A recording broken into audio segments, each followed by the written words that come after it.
So remember that these are our key elements, and any crucial conversation, and this can be applied beyond vaccinations, but when the stakes are high and opinions are wide and varied and emotions run strong. And we know that in our current world and on our current state, we have some very strong feelings one way or the other.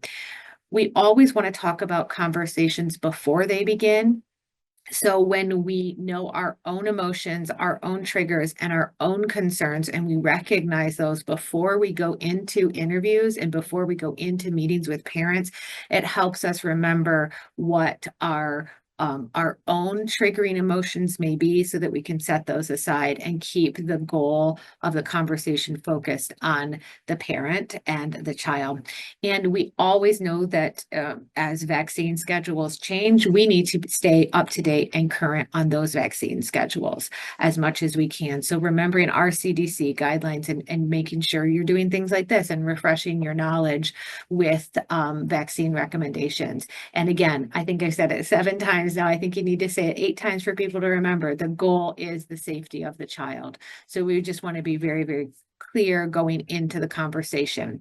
And then after the conversation, providing a clear timeline. This is the deadline for the school in order for Johnny to participate in, X.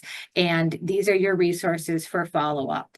And remember that if they choose to get vaccines, we remind them about HIPAA and FERPA, and making sure that information is only shared with parties that are involved in the situation. This isn't like a public record. And I think a lot of people don't recognize that MICR exists, and they're very confused about why a record exists. So educating and just explaining why that information is out there. And if they choose, again, not to get those vaccines, HIPAA and FERPA, again, are there and protect that information. But there is that potential, like Dana and Sarah said, for missed school if an outbreak would occur.